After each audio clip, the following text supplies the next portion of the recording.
السلام علیکم ورحمۃ اللہ وبرکاتہ۔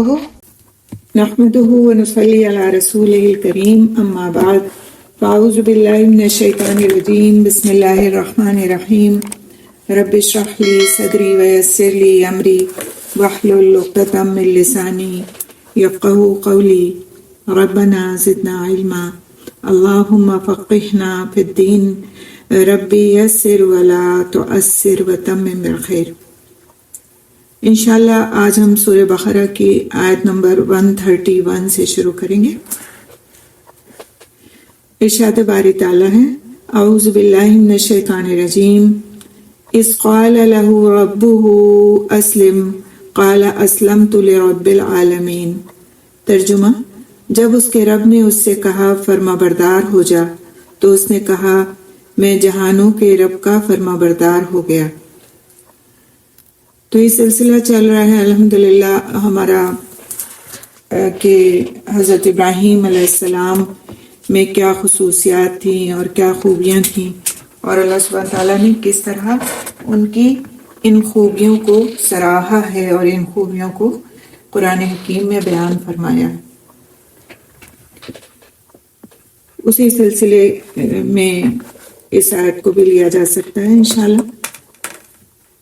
تو اللہ سبحانہ تعالیٰ فرماتے ہیں کہ جب اس کے رب نے اس سے کہا فرما بردار ہو جا، تو اس نے کہا میں جہانوں کے رب کا فرما بردار ہو گیا، یعنی بالکل کمپلیٹ سبمیشن۔ اللہ سبحانہ تعالیٰ نے ابراہیم علیہ السلام کو اخلاص اور فرما برداری کا حکم دیا۔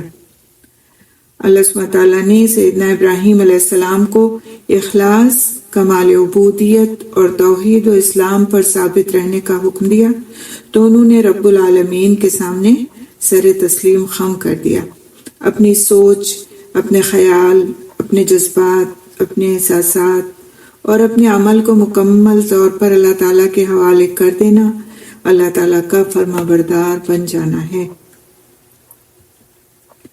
اللہ تعالیٰ کو اپنا مالک، حاکم، آقا اور معبود مان کر، اپنے آپ کو اللہ تعالیٰ کی مرضی کے مطابق ڈھال کر، اپنے آپ کو اللہ تعالیٰ کے حوالے کر کے، اللہ تعالیٰ کی ہدایت کے مطابق دنیا میں زندگی گزار کر حقیقتاً انسان اپنی ہستی کو اللہ کے سپرد کر دیتا ہے، اور یہی ایک مسلمان سے مطلوب اور مقصود ہے۔ آگے اس آیت میں اللہ سبحانہ تعالیٰ فرماتے ہیں قال اسلمت لرب العالمین، تو اس نے کہا یعنی ابراہیم علیہ السلام نے کہا میں جہانوں کے رب کا فرما بردار ہو گیا۔ تو سیدنا ابراہیم علیہ السلام نے اللہ سبحانہ تعالیٰ کے سامنے عاجزی کا اظہار کرتے ہوئے کہا کہ میں خالص توحید اور محبت کے ساتھ رب العالمین کے سامنے اپنا سر جھکاتا ہوں، جیسا کہ قرآن حکیم میں ایک اور جگہ پر بھی مذکور ہے، انی وجہت وجہی للذی فطر السماوات والارض حنیفا وما انا من المشرکین، یقیناً میں نے اپنا چہرہ اس کی طرف متوجہ کر لیا جس نے آسمانوں اور زمین کو پیدا کیا ہے، یکسو ہو کر، اور میں شرک کرنے والوں میں سے نہیں ہوں۔ سورۃ الانعام کی آیت نمبر 79۔ آگے چلتے ہیں، نیکسٹ آیت ہے آیت نمبر 132۔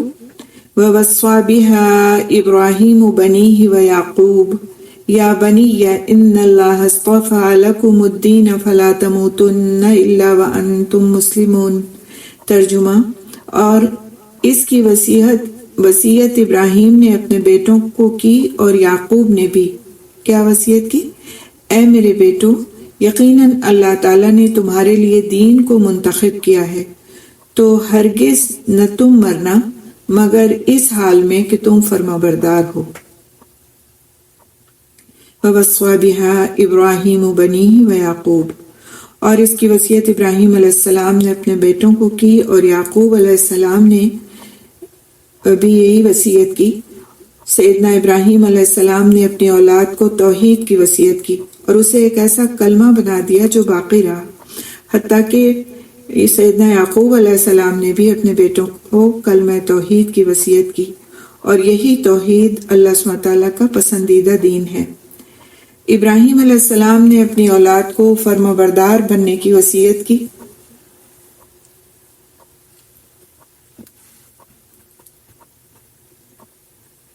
فرمایا اللہ سبحانہ وتعالیٰ قرآن حکیم میں فرماتے ہیں یا بنی ان اللہ اصطفیٰ لکم الدین فلا تموتن الا وانتم مسلمون، اے میرے بیٹو یقیناً اللہ تعالیٰ نے تمہارے لیے دین کو منتخب کیا ہے تو ہرگز نہ تم مرنا مگر اس حال میں کہ تم فرما بردار ہو۔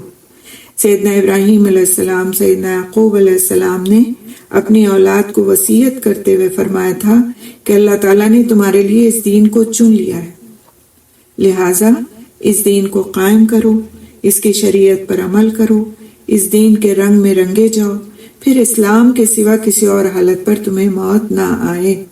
اسی دین کے اخلاق اوصاف پر زندگی گزارو گے تو اسی پر موت آئے گی اور انہی کے ساتھ قیامت کے دن اٹھائے جاؤ گے۔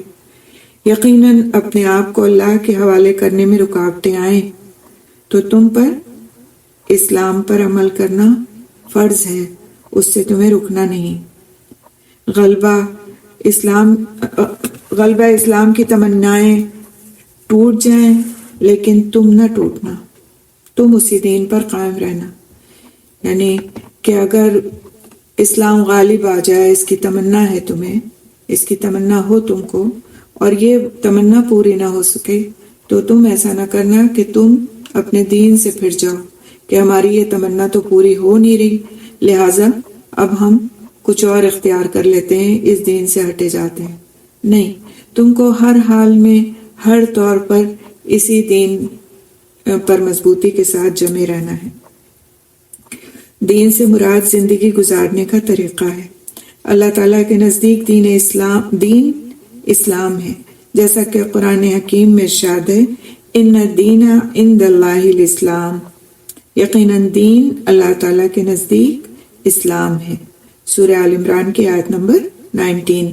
فلا تموتن الا وانتم مسلمون، تو تم ہرگز نہ مرنا مگر اس حال میں کہ تم فرما بردار ہو۔ ان الفاظ سے ایک موت و حیات کی کشمکش میں مبتلا صالح انسان کے بارے میں پتہ چلتا ہے کہ مرتے ہوئے بھی اس کے دل و دماغ پر کیا بات چھائی ہوئی ہے، اس دنیا کو چھوڑتے ہوئے بھی اس کی کیا فکر ہے کہ وہ اپنی اولاد کے لیے کیا چھوڑ رہا ہے۔ اس سے پتہ چلتا ہے کہ اسلام قدیم ہے، وہی سارے انبیاء کی دعوت رہی ہے۔ اس کی سیدنا ابراہیم علیہ السلام، سیدنا یعقوب علیہ السلام اور دوسرے نبیوں نے بھی وصیت کی۔ انہوں نے کہا کہ اسلام کو لازم پکڑ لو، اس پر دوام اختیار کرو اور اس کو نہ چھوڑنا یہاں تک کہ تم وفات پا جاؤ۔ تو سبحان اللہ، یہ فکر تھی ہمارے انبیاء کی کہ ان کے انتقال کے بعد ان کی اولاد کہیں ایسا نہ ہو کہ کسی دوسرے دین کو اختیار کر لے، کسی دوسرے طریقے پر چل پڑے، تو انہوں نے باقاعدہ اس چیز کی وصیت فرمائی۔ اور اس میں ہمارے لیے بڑا سبق ہے کہ وصیتیں کرتے وقت ہمیں کن باتوں کا خیال رکھنا چاہیے کہ ہم کس بات کی آخر وصیت کر رہے ہیں۔ اس وصیت سے ہماری آگے آنے والی نسلوں کو کوئی فائدہ ہونے والا ہے یا کہ بس ہماری وصیت برائے وصیت ہے اور کچھ بھی نہیں ہے۔ تو ان چیزوں کو دھیان میں رکھ کے توجہ کے ساتھ میں اگر انسان اس کی فکر کر کے چلتا ہے تو پھر واقعی اس سے اس کی نسلیں فائدہ اٹھاتی ہیں۔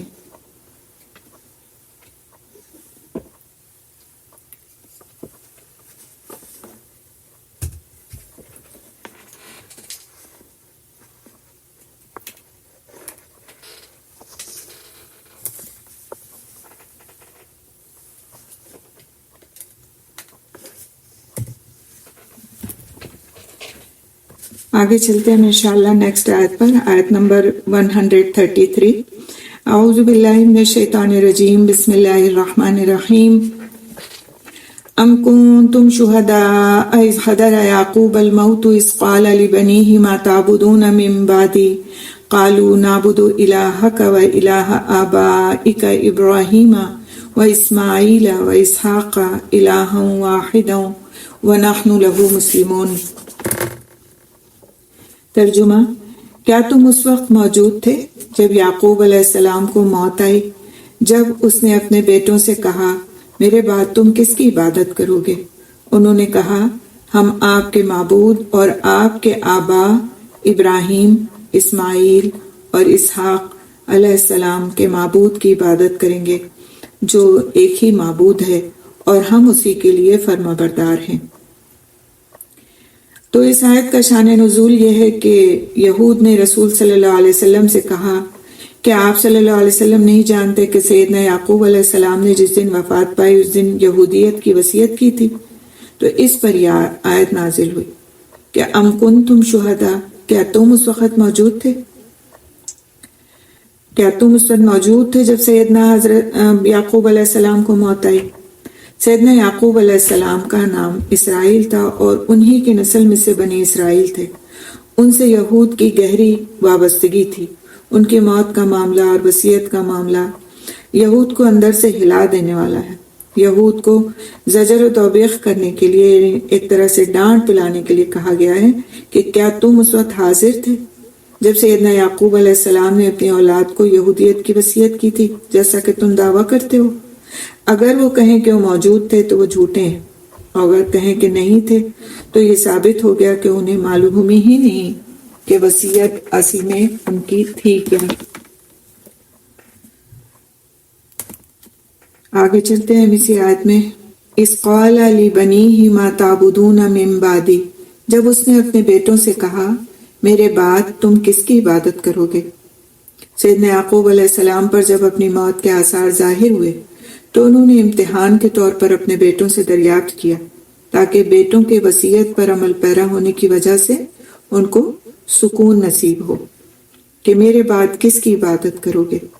سیدنا یعقوب علیہ السلام نے ان کے توحید اور اسلام پر قائم رہنے کے بارے میں پوچھا اور ان سے اس پر ثابت قدم رہنے کا عہد لیا۔ تو اس سوال سے ظاہر ہوتا ہے کہ سیدنا یعقوب علیہ السلام کو اپنی موت کے وقت سب سے زیادہ اپنی اولاد کے ایمان اور عبادت کی فکر تھی۔ قرآن حکیم لوگوں کو دو بنیادی امور پر اتفاق کی ترغیب دلاتا ہے۔ ان میں سے پہلا تو توحید اور شرک اور اس کی اقسام سے براءت ہے، اور دوسرے اللہ تعالیٰ کی فرما برداری اور تمام اعمال میں اس کے لیے خضوع اور اسلام، جس کی طرف قرآن نے اور نبی صلی اللہ علیہ وسلم نے دعوت دی۔ انہوں نے اس اسلام کی دعوت نہیں دی جن معنوں میں وہ آج کل معروف ہے، یعنی جس کو آج ہم اسلام کہتے ہیں وہ اسلام وہ نہیں ہے جس کی دعوت دی گئی۔ اصل اسلام کیا ہے کہ توحید اور شرک سے اپنے آپ کو محفوظ رکھا جائے اور ان احکامات کی پابندی کی جائے جس پر ہمارے انبیاء قائم تھے اور جس کی دعوت ہمیں یہ آسمانی کتاب ہماری قرآن حکیم ہم کو دیتی ہے۔ ان احکام پر چلنے اور ان کی پیروی کرنے کی فکر کی جائے تو وہی اصل دین ہے، وہی اصل اسلام ہے، ورنہ صرف مسلمان نام رکھ لینا یا مسلمان خاندان میں پیدا ہو جانا یہ اتنا کافی نہیں ہے۔ سارے انبیاء کی وصیت توحید اور اسلام پر قائم رہنے کی تھی، جیسا کہ سورہ شورى کی آیت نمبر 13 میں اللہ سبحانہ تعالیٰ فرماتے ہیں شرع لکم من الدین ما وصى به نوحا والذی اوحینا الیک وما وصینا به ابراہیم وموسى وعیسى ان اقیموا الدین ولا تتفرقوا فیہ کبر علی المشرکین ما تدعوهم الیہ اللہ یجتبی الیہ من یشاء ویہدی الیہ من ینیب۔ ترجمہ، اس نے تمہارے لیے دین کا وہی طریقہ مقرر کیا ہے جس کا تاکیدی حکم اس نے نوح علیہ السلام کو دیا اور جس کی وحی ہم نے آپ کی طرف کی ہے، اور جس کا تاکیدی حکم ہم نے ابراہیم علیہ السلام اور موسیٰ علیہ السلام اور عیسیٰ علیہ السلام کو دیا تھا کہ دین کو قائم کرو اور اس میں تفرقہ نہ ڈالو۔ مشرکین پر بہت گراں ہے جس کی طرف آپ انہیں دعوت دیتے ہیں۔ اللہ تعالیٰ اپنے لیے چن لیتا ہے جس کو چاہتا ہے اور اپنی طرف اس کو راستہ دکھاتا ہے جو رجوع کرتا ہے۔ تو اس آیت سے جو ہم آیت آج اپنی کر رہے ہیں، آیت نمبر 133، اس کی ایک طرح سے مزید تشریح ہو جاتی ہے، اور قرآن حکیم کی تفسیر کرنے کا یہ بہترین طریقہ ہے کہ ایک آیت کی تفسیر کو دوسری آیت سے کیا جائے، قرآن کی تفسیر کو قرآن کے ہی ذریعے کیا جائے۔ آگے ہم دیکھتے ہیں سیدنا یعقوب علیہ السلام کے بیٹوں نے ان کے سوال کا جو جواب دیا اس کی تھوڑی سی وضاحت۔ تو سیدنا یعقوب علیہ السلام کے بیٹوں نے کیا جواب دیا؟ قالو نعبد الہک و الہ آبائک ابراہیم و اسماعیل و اسحاق الہا واحدا و نحن لہ مسلمون۔ انہوں نے کہا کہ ہم آپ کے معبود اور آپ کے آبا ابراہیم علیہ السلام، اسماعیل علیہ السلام اور اسحاق علیہ السلام کے معبود کی عبادت کریں گے جو ایک ہی معبود ہے، یعنی ہم اس الہ کی عبادت کریں گے جو آپ کا اور آپ کے آبا و اجداد کا معبود ہے، جس کے وجود اور اس کی عبادت کے واجب ہونے پر عقلی اور حسی دلائل قائم ہیں، یعنی کہ دلیل کے ساتھ ثابت ہے کہ وہی ہمارا معبود ہے، اس کے ساتھ احکامات پر عمل کرنے والے، خضوع کرنے والے، اس کی عبودیت کا اعتراف کرنے والے اور ہر معاملے میں اس کی طرف ہم رخ کرنے والے ہیں۔ تو اس دور میں بھی بتوں، ستاروں اور حیوانات کی عبادت ہوا کرتی تھی۔ خالی آج کے ساتھ ہی خصوصی بات نہیں کہ اور چیزوں کی عبادت لوگ کرتے ہیں، بلکہ اس دور میں بھی یہ چیز عام تھی کہ لوگ مختلف چیزوں کی عبادت کیا کرتے تھے۔ تو ان انبیاء کی اولاد نے چونکہ اپنے والدین کے زیر سایہ پرورش پائی تھی اور اللہ کی دی ہوئی توفیق سے وہ سچی اور پکی توحید پر قائم تھے، لہٰذا انہوں نے جب ان سے پوچھا گیا تو اس بات کا اقرار کیا کہ وہ اسی توحید پر قائم رہنے والے ہیں جس کی تعلیم ان کو دی گئی ہے۔ ان الفاظ سے پتہ چلتا ہے کہ بیٹے اپنے دین کو پہچان لیتے ہیں اور اس ورثے کو قبول کرتے ہیں، یعنی کہ جو ان کے آبا و اجداد کا ورثہ ہے۔ ان کے ان الفاظ سے، یعنی ان کے بیٹوں کے ان الفاظ سے بھی پتہ چلتا ہے کہ سیدنا ابراہیم علیہ السلام کی نسلوں تک یہ دین چلتا رہا۔ ہاں، یہودی ان کی وفات کے وقت موجود نہیں تھے۔ یہ خبر رب العزت نے دی ہے کہ سیدنا یعقوب علیہ السلام نے اپنے بیٹوں کو یہودیت کی نہیں، دین اسلام کی وصیت کی تھی، اور ہم اسی کے لیے فرما بردار ہیں۔ آگے اسی آیت میں آتا ہے وَنَحْنُ لَهُ مُسْلِمُونَ، اور ہم اسی کے لیے فرما بردار ہیں۔ تو اسلام کا مطلب ہے اپنے آپ کو حوالے کر دینا، سپرد کر دینا، اور اسلام شعوری طور پر قبول کیا جاتا ہے۔ اسلام صرف یہ نہیں ہے کہ ہم کو ہمارے ورثے میں مل گیا ہے، آبا و اجداد سے مل گیا ہے، بلکہ شعوری طور پر ایک نظام حیات کو قبول کرنا یہ اسلام ہے۔ اور اس کا شعور ہمیں کس چیز سے آتا ہے؟ جب ہم اپنے دین کے بارے میں پڑھتے ہیں، علم حاصل کرتے ہیں، ورنہ تو ساری زندگی ہم اپنے آپ کو سمجھتے رہتے ہیں کہ ہم مسلمان ہیں، اور اعمال ہم دوسرے مذاہب کی طرح اختیار کیے رکھتے ہیں اور مطمئن رہتے ہیں۔ تو انسان کے لیے ضروری کہ وہ شعوری طور پر اس بات کو قبول کرے کہ جو کچھ اس کے رب نے اس سے اس قرآن میں فرما دیا، جو کچھ رسول اکرم صلی اللہ علیہ وسلم لے کر آئے، وہی ہمارا دین ہے، وہی اسلام ہے۔ آج لوگوں کے بھٹکنے کی وجہ کیا ہے؟ کیونکہ ان کے اندر اس بات کا مکمل طور پر شعور نہیں ہے کہ اسلام در حقیقت ہے کیا۔ اسلام کو ہم نے بس اتنا سمجھ لیا ہے کہ کلمہ لا الہ الا اللہ اور محمد الرسول اللہ بغیر ترجمہ سمجھے ہوئے، بغیر معنی سمجھے ہوئے ہم نے پڑھ لیا، اور بس کافی ہو گیا ہمارے لیے، چاہے ہمارے اعمال پھر کسی طرح کے بھی ہوں، نمازیں ہم قائم کرنے والے ہوں نہ ہوں، روزے رکھنے والے ہوں نہ ہوں، زکوٰۃ دینے والے ہوں نہ ہوں، کسی بھی طرح سے زندگی گزار رہے ہوں، دوسروں کے راستوں پر چل کر، دوسروں کے طور طریقوں کو اپنا کر، لیکن ہم مسلمان ہیں کیونکہ ہمارا نام مسلمان ہے۔ لیکن یہاں سے ہمیں یہ بات اچھی طرح پتہ چلتی ہے کہ اسلام کا مطلب ہے اپنے آپ کو حوالے کر دینا، سپرد کر دینا، اور اسلام شعوری طور پر قبول کیا جاتا ہے۔ تو عبادت اسلام لانے کے بعد کے تقاضوں میں سے، یعنی انہوں نے کہا کہ ہم اللہ تعالیٰ کی عبادت کرتے ہیں، اور اب یہاں کہا کہ ہم اس کے فرما بردار ہیں، تو انہوں نے توحید اور عمل کو جمع کر دیا۔ اللہ رب العزت نے فرمایا افغیر دین اللہ یبغون ولہ اسلم من فی السماوات والارض طوعا وکرہا والیہ یرجعون، سورۃ آل عمران کی آیت نمبر 83۔ ترجمہ ہے، کیا وہ اللہ تعالیٰ کے دین کے سوا کسی اور کو تلاش کرتے ہیں، حالانکہ آسمانوں اور زمین کی ہر چیز خوشی یا ناخوشی سے اس کی فرما برداری کرتی ہے اور اسی کی طرف وہ لوٹائے جائیں گے۔ آگے چلتے ہیں اگلی آیت نمبر 134۔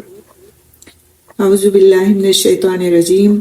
تلک امۃ قد خلت لها ما کسبت ولکم ما کسبتم ولا تسألون عما کانوا یعملون۔ وہ ایک امت تھی جو یقیناً گزر گئی، جو کچھ اس نے کمایا وہ اس کے لیے ہے، اور جو کچھ تم نے کمایا وہ تمہارے لیے ہے، اور تم سے اس کے بارے میں نہیں پوچھا جائے گا جو وہ کیا کرتے تھے۔ تو انبیاء اور صالحین سے محض نسبت کام نہیں آئے گی، کیونکہ نجات کا دار و مدار نیک اعمال پر ہے، نسب پر نہیں ہے۔ صاف صاف اس آیت سے یہ بات واضح ہے۔ کیا بات کہی گئی اس میں؟ کہ وہ ایک امت تھی جو یقیناً گزر گئی، جو کچھ اس نے کمایا وہ اس کے لیے ہے، اور جو کچھ تم نے کمایا وہ تمہارے لیے ہے، اور تم سے اس کے بارے میں نہیں پوچھا جائے گا جو وہ کیا کرتے تھے۔ تو نسب ہم کو نہیں بخشوا سکے گا۔ بخشوانے کے لیے اللہ تعالیٰ کے حضور میں پیش ہوتے وقت بخشش حاصل کرنے کے لیے ہمیں نیک اعمال پر توجہ کرنی ہوگی۔ تلک امۃ قد خلت، وہ ایک امت تھی جو یقیناً گزر گئی۔ اس سے مراد انبیاء علیہ السلام کی جماعت اور ان کی اولاد کی جماعت ہے۔ لہا ما کسبت ولکم ما کسبتم، جو کچھ اس نے کمایا وہ اس کے لیے ہے، اور جو کچھ تم نے کمایا وہ تمہارے لیے ہے۔ یہ بات اس لیے کہی گئی کہ سب جان لیں کہ دین حق ہے، اور حق کے معاملے میں وراثت نہیں۔ بزرگوں کی نیکیوں کا ثواب بعد والی نسلوں کو نہیں ملتا، جیسے یہودی غلط فہمی میں مبتلا تھے کہ ثواب منتقل ہوتا ہے۔ آپ صلی اللہ علیہ وسلم، آپ غلط فہمی میں، یعنی ہم سے مخاطب ہو کر قرآن کہتا ہے کہ آپ غلط فہمی میں مبتلا نہ ہو۔ اس غلط فہمی میں، کس غلط فہمی میں مبتلا نہ ہو؟ کہ ان کی کمائی آپ کے حصے میں آ جائے گی، یا انہوں نے اچھے اعمال کر لیے ہیں تو آپ کی بخشش ہو جائے گی۔ آپ کو اپنا عمل کرنا ہے، اور وہ جو امت تھی انبیاء اور صالحین کی، وہ اپنا عمل کر کے چلی گئی، اور اس کے اعمال کا اجر اس کو خود کو ملنے والا ہے۔ اور اگر آپ انہی کے نقش قدم پر چلیں گے اور عمل کرنے والے ہوں گے، تب تو آپ انشاءاللہ بخشش کے حقدار ہوں گے، ادروائز تو صرف ان سے ناطہ جوڑ لینے پر بخشش نہیں ہوگی۔ اور یہ آج کی دور کی ایک بہت بڑی غلط فہمی ہے کہ ہم فلاں بزرگ کے خاندان سے ہیں لہٰذا ہم تو بخشائیں۔ اسی طرح سے کہنے کا مقصد کیا ہوتا ہے؟ ہم تو سیدوں میں سے ہیں، یا ہم تو فلاں میں سے ہیں۔ ٹھیک ہے، اچھا نسب اللہ تعالیٰ کی طرف سے ایک نعمت ہے، لیکن اس نسب کی بنیاد پر بخشش کا وعدہ کہیں نہیں کیا گیا۔ اور یہ آیت اس بات پر دلیل ہے کہ تلک امۃ قد خلت لہا ما کسبت ولکم ما کسبتم۔ تو نہ کوئی اللہ کی نظر میں چھوٹا ہے نہ بڑا، نہ نسب کے اعتبار سے بخشایا ہے اور نہ نسب کے اعتبار سے گناہگار ہے۔ فیصلہ گناہگار ہونے کا یا ثواب کا حقدار ہونے کا کون کرے گا؟ ہمارے اعمال، اور ہمارے اعمال کے نتیجے میں انشاءاللہ ملنے والی بخشش۔ تو ہمیشہ اپنے اعمال پر نظر رکھنا چاہیے، بجائے اس کے کہ ہم فلاں نبی کے امتی ہیں لہٰذا بخش دیے جائیں گے، ہم فلاں بزرگ کے خاندان سے ہیں لہٰذا بخشش ہمارا حق ہے، یا ہم فلاں خاندان سے ہیں لہٰذا ہم دوسروں سے برتر ہیں۔ ایسا کچھ بھی نہیں ہے۔ اللہ کی نظر میں برتر کون ہے؟ جو تقوی والا ہے، جس کا تقوی جتنا زیادہ ہے، جس کے اعمال میں جتنی زیادہ اللہ کے ساتھ خلوص ہے، وہی زیادہ بخشش کا اور آگے جانے کا حقدار ہے۔ عیسائیوں نے یہ سمجھا تھا کہ پچھلی نسلوں کے گناہ اگلی نسلوں تک منتقل ہوتے ہیں، جبکہ یہ بات بھی درست نہیں۔ گناہ وراثت میں نہیں ملتے، جیسے نیکیاں وراثت میں نہیں ملتی۔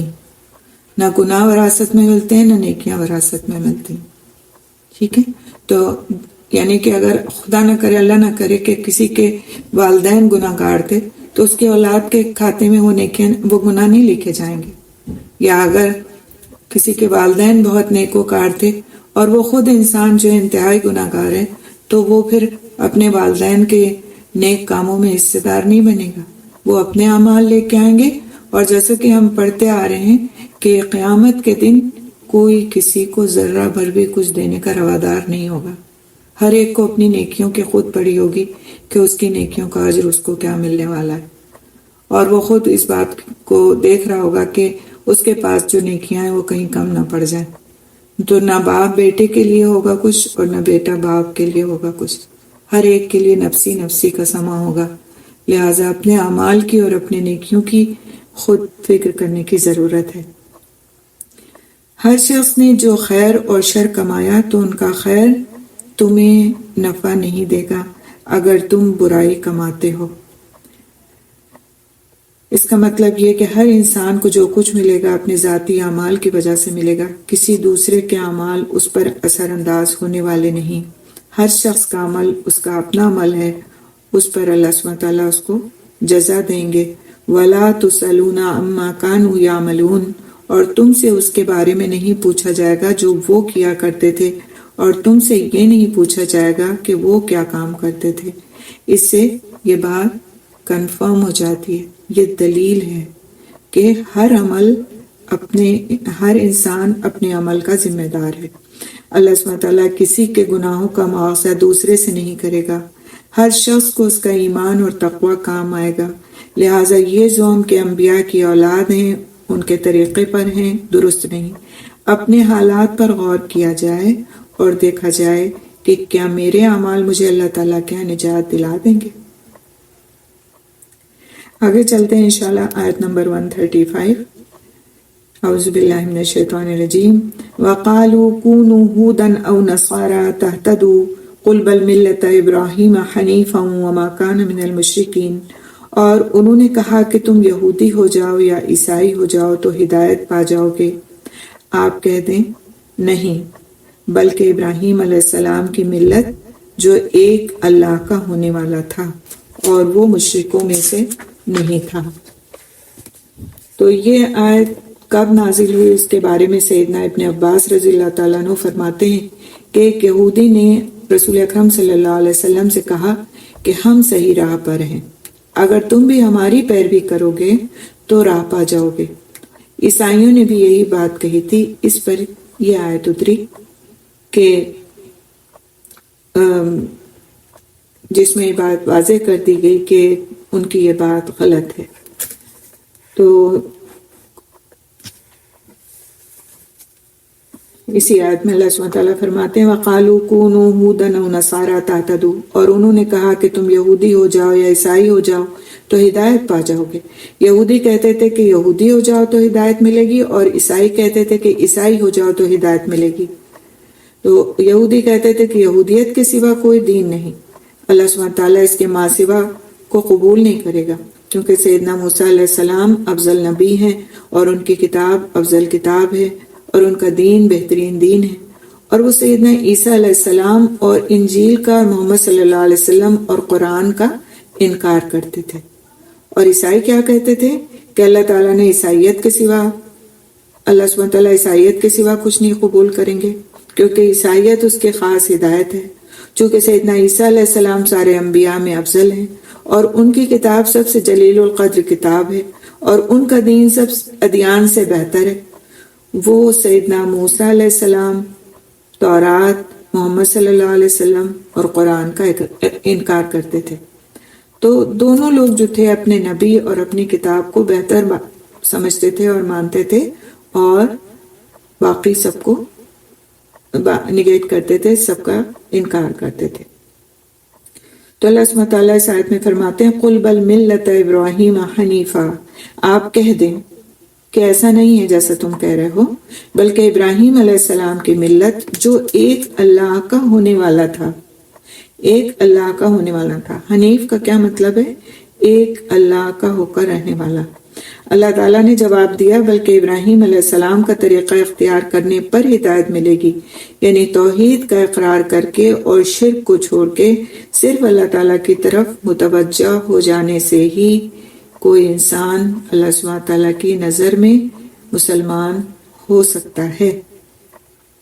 سیدنا ابراہیم علیہ السلام وہ نبی ہیں جن کی پیروی کرنے میں ہدایت اور جن کی ملت کو چھوڑنا کفر اور گمراہی ہے، اور حنیف وہ ہے جو اللہ تعالیٰ کی توحید کو قائم کرتا ہے، اس کے ساتھ کسی چیز کو شریک نہیں ٹھہراتا ہے اور اللہ تعالیٰ کے دین پر سیدھا چلتا ہے۔ خالی زبان سے نہیں کہتا کہ وہ مسلمان ہے۔ حنیف کے لیے کیا شرط ہے؟ دین حنیف جس کے ہم پیروکار ہیں، جو اسلام ہے اور جس کی طرف ہم کو آنے کی رغبت دلائی گئی اور جس کو ابراہیم علیہ السلام کی صفت قرار دیا گیا کہ وہ دین حنیف تھے اور دین حنیف پر وہ قائم تھے۔ تو اس کے لیے کیا شرائط ہیں کہ اللہ تعالیٰ کی توحید کو قائم کرنے والا، اس کے ساتھ کسی شرک کو نہ کرنے والا اور اس کے دین پر سیدھا چلنے والا۔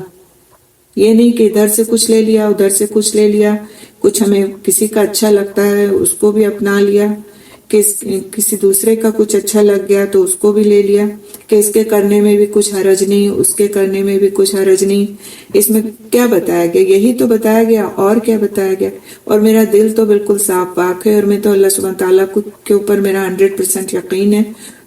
تو پھر خالی یقین اور عمل سے اس کا کفر، یہ کیا چیز ہوئی؟ یہ تو کیا کہتے ہیں، ڈبل اسٹینڈرڈز ہو گئے نا، کہ دل میں یقین ہے ہمارے، سب کچھ مان رہے ہیں، لیکن عمل سے ہم اس کا اظہار نہیں کر رہے۔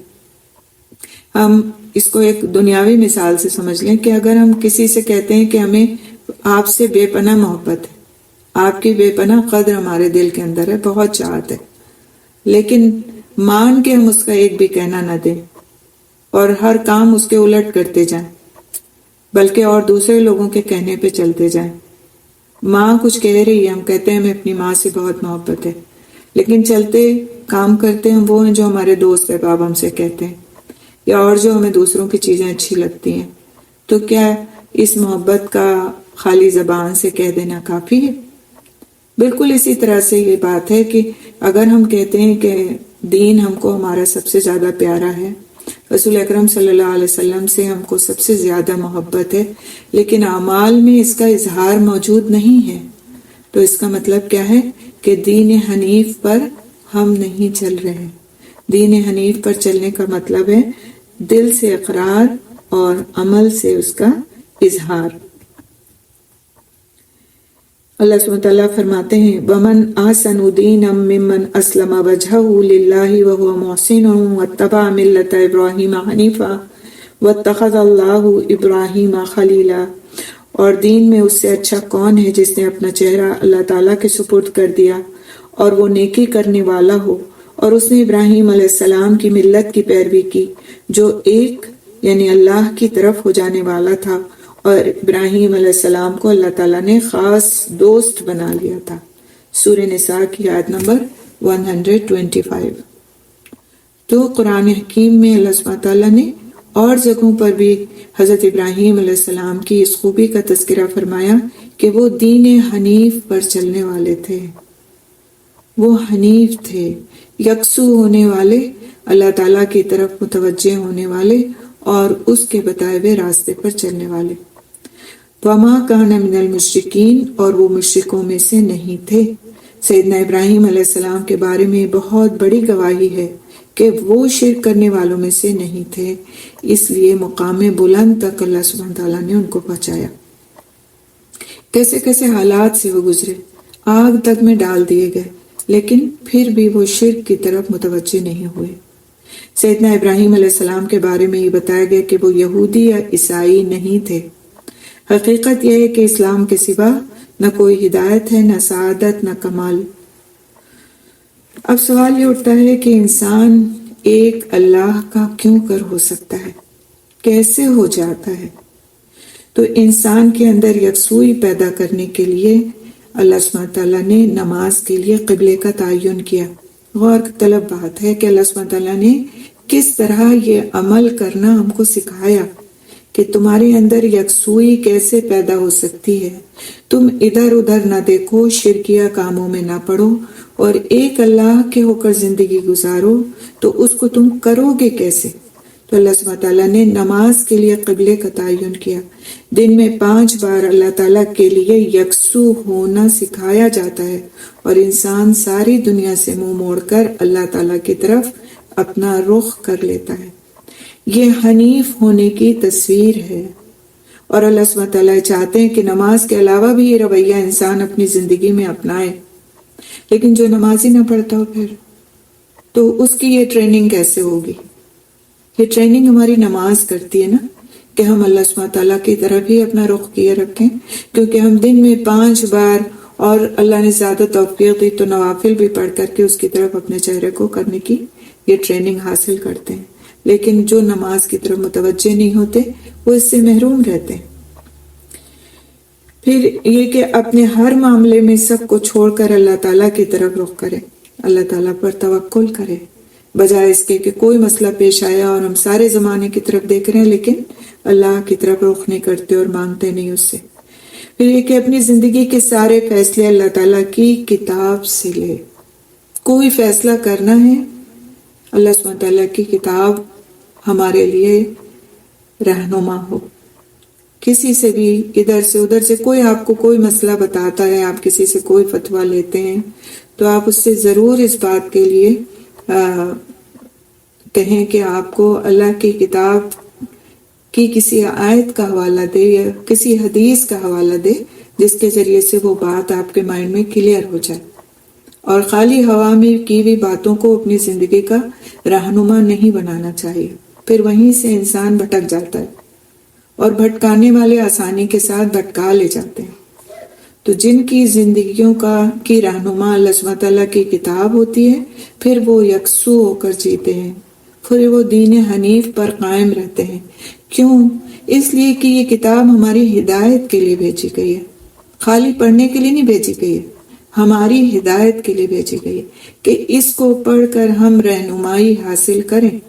اور اگر ہم نے صرف پڑھ لیا اور رہنمائی اس سے ہم نے نہیں لی اور اس پر عمل کرنے کے نکات ہم نے نہیں تلاش کیے اور اس کے احکام پر چلنے کی ہماری کوئی جستجو نہیں ہوئی تو پھر یہ کتاب ہدایت ہمارے لیے صرف ایک پڑھنے کی کتاب تو ہو سکتی ہے لیکن کتاب ہدایت نہیں ہو سکتی. اور اگلی بات یہ کہ اپنی خواہش اور دوسروں کی مرضی کو اللہ تعالیٰ کے مقابلے میں اہمیت نہ دے.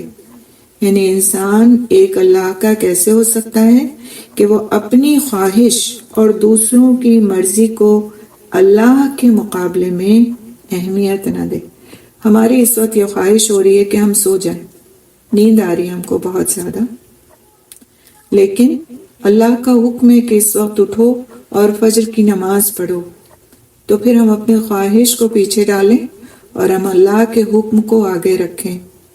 اسی طرح رات میں بہت رات تک ہم جاگ رہے ہیں اور عشاء ہماری ڈیلے ہوتی چلی جا رہی ہے اور نیند کا ہم پر غلبہ ہو گیا ہے تو پھر ہم اپنی سونے کی خواہش کو اس وقت پیچھے ڈالیں اور عشاء کی نماز کو ہم کھڑے ہو جائیں عشاء کی نماز کے لیے اور نماز پڑھے بغیر بستر پر نہ جائیں کہ اچھا چلو تھوڑی دیر سو لیتے ہیں پھر اٹھ جائیں گے.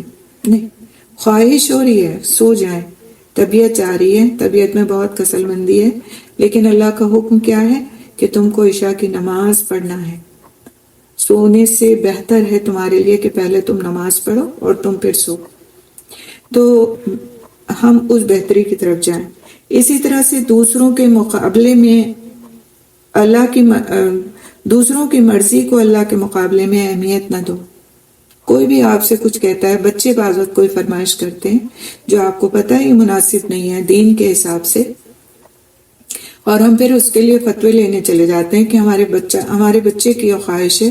اور دیکھیں کہ آپ آج کل کے دور میں اگر ہم نے اس خواہش کو پورا نہیں کیا تو بچے جو ہیں بہت انائے ہو جاتے ہیں، بہت زیادہ دین کو ریجڈ کہنے لگتے ہیں اور بچوں میں بددلی آ جاتی ہے اور یہ ہو جاتا ہے.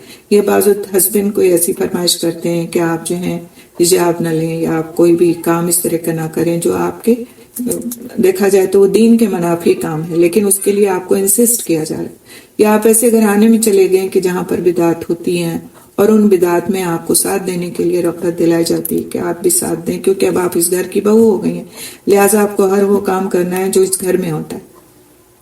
یہاں پہ کیا بات کی جا رہی ہے؟ دوسروں کی مرضی کو اللہ تعالیٰ کے مقابلے میں اہمیت نہ دو۔ اور اگر یہ کام ہم نے کیا کہ اپنی خواہش کو اہمیت دی اور دوسروں کی مرضی کو اہمیت دی، تو پھر ہم بھول جائیں کہ ہم دین حنیف پر چل سکتے ہیں۔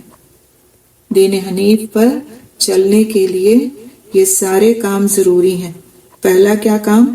کہ ہر معاملے میں سب کو چھوڑ کر اللہ کی طرف رخ کرنا، سب کو چھوڑ کر، کسی رشتے کو، کسی ناطے کو، کسی بات کو، کسی خواہش کو، کسی کی مرضی کو پریفرنس دیے بغیر اللہ کی طرف رخ کرنا۔ دوسرا، اپنی زندگی کے سارے فیصلے اللہ تعالیٰ کی کتاب سے لینا۔ تیسرا، اپنی خواہش اور دوسروں کی مرضی کے مقابلے اپنی خواہش اور دوسروں کی مرضی کو اللہ کے مقابلے میں اہمیت نہ دینا۔ یہ تینوں کام کر کے تو اللہ تعالیٰ کی طرف انسان یکسو ہو سکتا ہے اور یکسو ہو کر دین حنیف پر چلنے والا کہلا سکتا ہے۔ تو اس طرح خدا رخی اور یکسوئی والی زندگی اختیار کر لے، اور اس یکسوئی کا انسان کو فائدہ کیا ہوتا ہے یہ بھی ہم دیکھیں گے انشاءاللہ، کہ اس یکسوئی کا، اس ایک طرف ہو جانے کا جو ایک فائدہ ہوتا ہے وہ یہ کہ انسان یکسوئی کے ساتھ غور و فکر کر سکتا ہے۔ یکسوئی سے ایک اللہ کا ہونے سے ہی اس کے ساتھ جڑ سکتا ہے۔ اللہ کے ساتھ اگر ہم اپنا کنیکشن مضبوط کرنا چاہتے ہیں تو پہلے کام کیا کرنا ہوگا ہمیں؟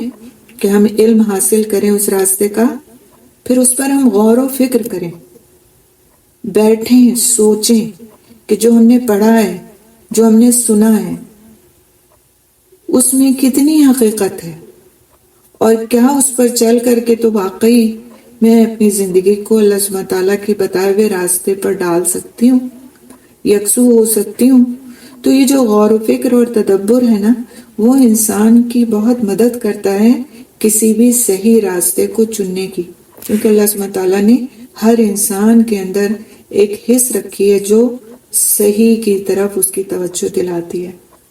ہمارا ضمیر ہر حال میں ہمیں متوجہ کرتا ہے کہ صحیح کیا ہے اور غلط کیا ہے۔ یہ الگ بات ہے کہ ہم ضمیر کی آواز کو آسانی سے کچل کے دوسری طرف کو لبیک کہتے ہیں، لیکن حقیقت میں ہر انسان میں اللہ تعالیٰ نے اس کی فطرت سلیم بنائی اور اس کے اندر ایک حس رکھی کہ وہ صحیح کو پہچان لیتا ہے۔ جھوٹ کیا ہے، اس کی برائی کیا ہے، انسان کے دل میں یہ بات موجود ہوتی ہے کہ وہ غلط کر رہا ہے، غلط بول رہا ہے، لیکن وہ جھوٹ بولتا ہے اس لیے کہ وہ اپنی خواہش کی پیروی کر رہا ہوتا ہے۔ وہ دوسروں کو خوش کرنا چاہتا ہے بنسبت اس کے کہ وہ اپنے رب کو خوش کرے۔ تو جب تک ہمارے اندر یہ فرق کرنے کی صلاحیت نہیں پیدا ہوتی، اور یہ صلاحیت کیسے آتی ہے؟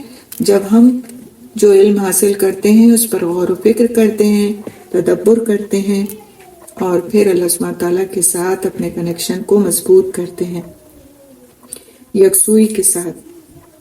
تو دیکھیے کہ سیدنا ابراہیم علیہ السلام کی زندگی جو ہے اس میں ہمیں یکسوئی ہی یکسوئی نظر آتی ہے۔ یہ جب عراق میں تھے تو بتوں سے انہوں نے کنارہ کشی اختیار کی، اللہ تعالیٰ کی توحید پر یکسو ہو گئے۔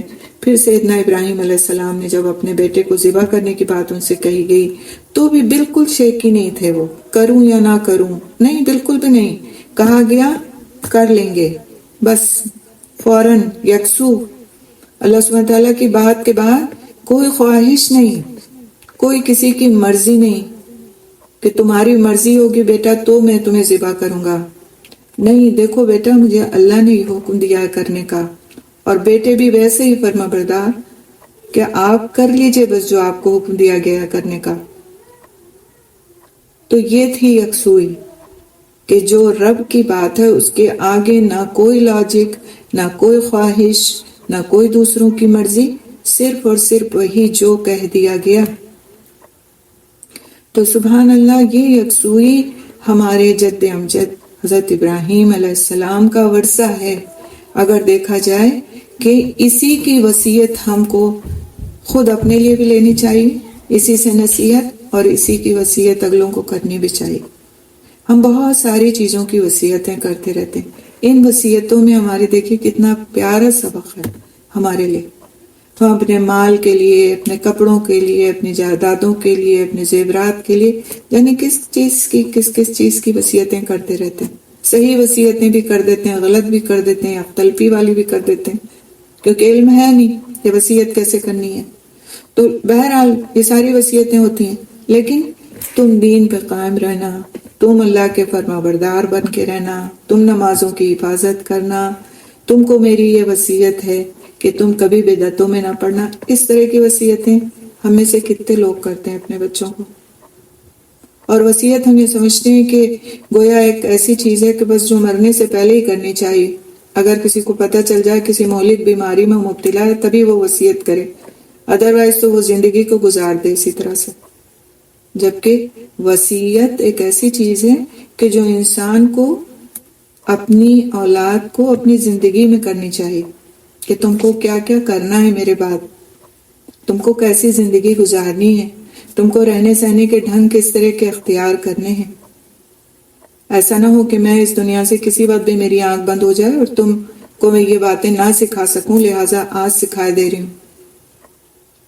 تو ان چیزوں کی وصیت کرنا ایک مسلمان کا شعار ہونا چاہیے. ہمیں کیسے پتہ چلی یہ بات؟ جب ہم نے دیکھا کہ ہمارے انبیاء نے اپنی اولاد کو کیسے وصیت کی. حالانکہ آپ دیکھیں کہ کیا انبیاء کی اولاد توحید پر نہیں قائم رہتی، یا انبیاء کی اولاد صالح اعمال نہیں کرتی؟ اس کے باوجود ان کو فکر تھی اپنی اولاد کی کہ کہیں ایسا نہ ہو کہ ہماری اولاد بھٹک جائے اور پھر اس سے آگے آنے والی نسلیں بھٹک جائیں. تو انہوں نے ان سے سوال بھی کر لیے، ان کو وصیت بھی کر دی. اور آج کے دور کے فتنوں کو تو ہم روتے ہیں کہ اتنا فتنہ پرور، اتنا فتنہ انگیز دور ہے، یعنی ہمارے بچوں کا کیا ہونے والا ہے آگے. لیکن ہم اس طرح کی کسی وصیت کو اپنا شعار نہیں بناتے کہ ہمیں ان کو وصیت کر دینی چاہیے. ہم انہیں چھوٹے ہی سمجھتے رہتے ہیں، بچہ ہی سمجھتے رہتے ہیں.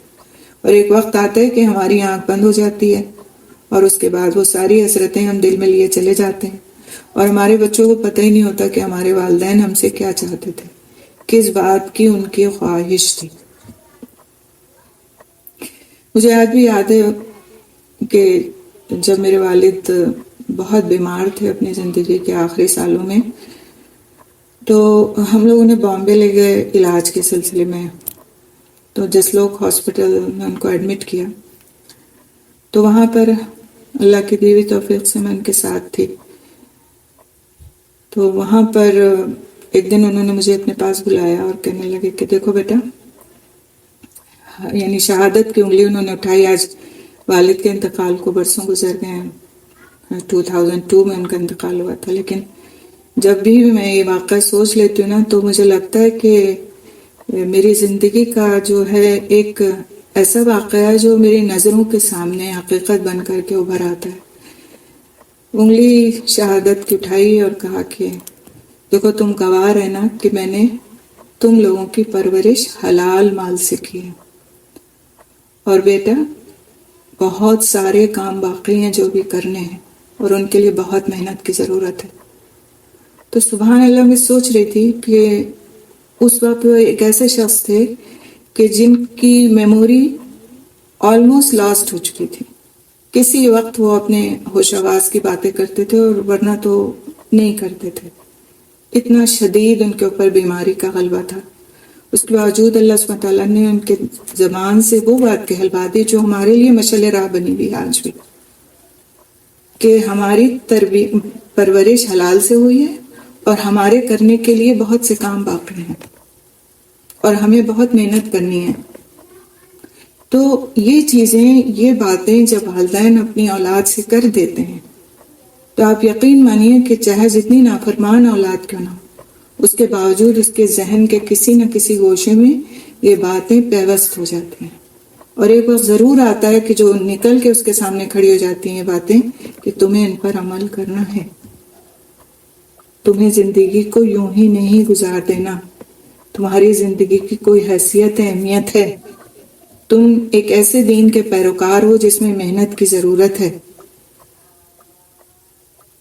تو ہمارے لیے ہمارے انبیاء کے واقعات میں بڑے سبق ہیں، اور جو ہمارے بزرگ ہمیں دے کے چلے گئے پھر ہمیں دیکھنا چاہیے کہ ہم کیا کر رہے ہیں اس دین کے ساتھ، اور پھر ہم کیسے طلبگار ہیں کہ ہم دین حنیف پر چلیں اور ہماری اولاد بھی چلے اور ہم پھر آگے بھی اسی کو لے کر کے جائیں۔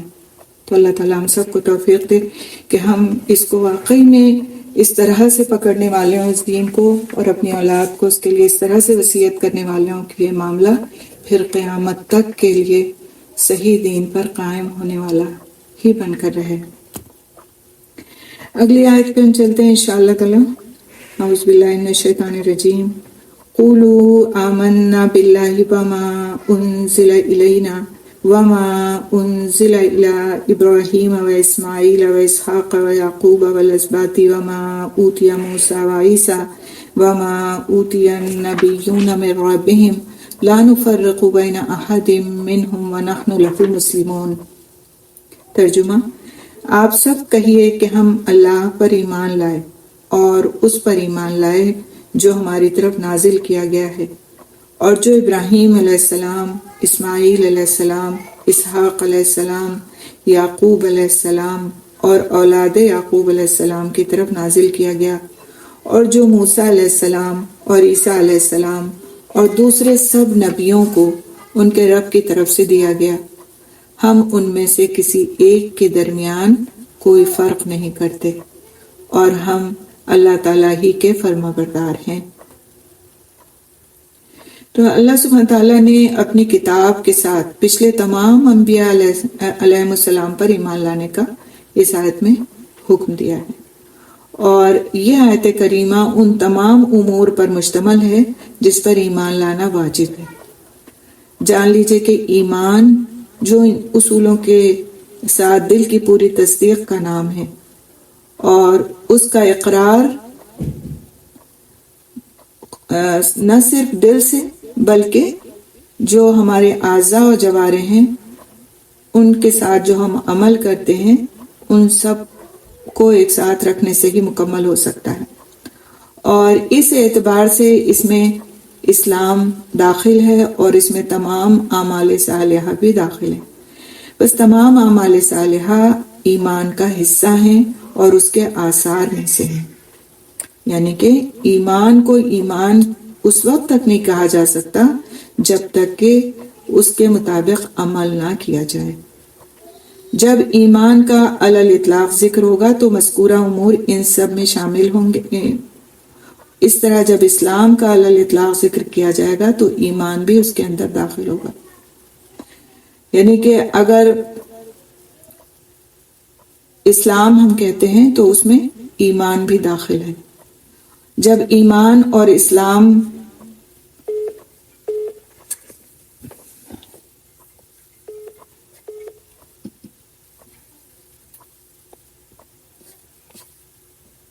ایک منٹ دیجیے گا، میٹنگ ڈسکنیکٹ ہو گئی ہے زوم کی۔